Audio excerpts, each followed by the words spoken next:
Hello. നിനക്ക് സുഖാണോടി? അതറിഞ്ഞിട്ട് എന്ത് വേണം?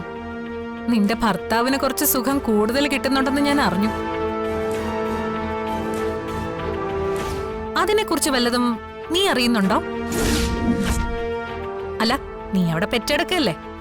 ഭർത്താവ് എന്ത് കാണിച്ചാലും നീ അറിയ പോലും ഇല്ല. മനസ്സിലായില്ല. നിനക്കൊന്നും മനസ്സിലാവില്ല. അത് നല്ലതുപോലെ അവനറിയാം. അതുകൊണ്ടാ നീ അറിയാതെ ഇതെല്ലാം ചെയ്തു കൂട്ടാൻ അവന് ധൈര്യം വരുന്നത്. ദേ, എന്റെ ഭർത്താവിനെ കുറിച്ച് അനാവശ്യം പറയരുത്.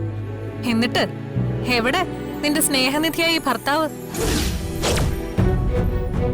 ഇപ്പോ നിന്റെ കൂടെ ഉണ്ടോ?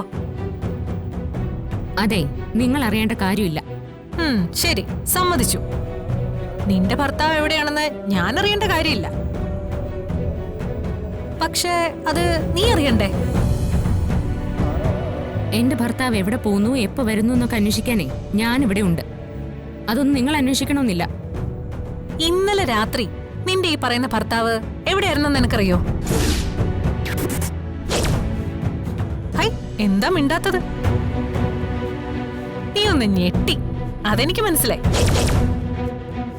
എന്നാലേ നീ കേട്ടോ, നിന്റെ ഭർത്താവ് ഇന്നലെ രാത്രി മുഴുവൻ ഏതോ ഒരു പെണ്ണിന്റെ കൂടെ അവളുടെ വീട്ടിലായിരുന്നു എന്നാ ഞാൻ കേട്ടത്.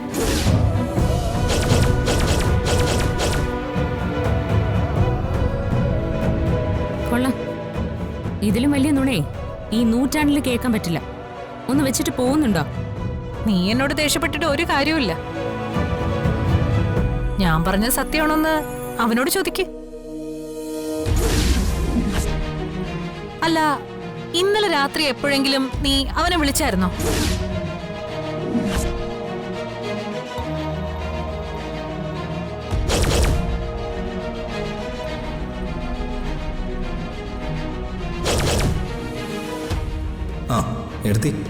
ആ, സച്ചിൻ എവിടെ പോയതാ സന്ദീപ്? പുറത്തേക്ക് പോയിരിക്കാം. ആരെയോ അത്യാവശ്യം കാണാനുണ്ടെന്നാ പറഞ്ഞേ. അല്ല, എവിടെ പോവാണെന്ന് ചോദിച്ചില്ലേ? ചോദിച്ചതാ. ഇപ്പൊ വരാന്ന് പറഞ്ഞ് തിരക്കിട്ട് ഇറങ്ങിപ്പോയി. ഒന്നും പറഞ്ഞില്ല.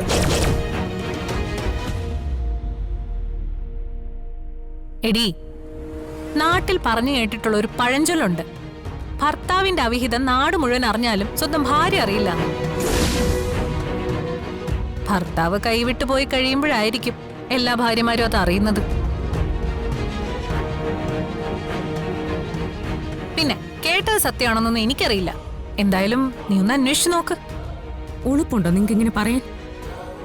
എന്റെ സച്ചേനെ കുറിച്ച് ഇങ്ങനെ കള്ളത്തരം പറയാൻ നിങ്ങൾക്ക് എന്തെങ്കിലും യോഗ്യതയുണ്ടോ? സ്വന്തം ഭർത്താവിനെ 7 വർഷം പൂട്ടിയിട്ട് പീഡിപ്പിച്ചിട്ട് മറ്റുള്ളവരുടെ കൂടെ കറങ്ങി നടന്ന നിങ്ങളാ എന്റെ ഭർത്താവിന്റെ സദാചാരത്തെക്കുറിച്ച് സംസാരിക്കുന്നത്.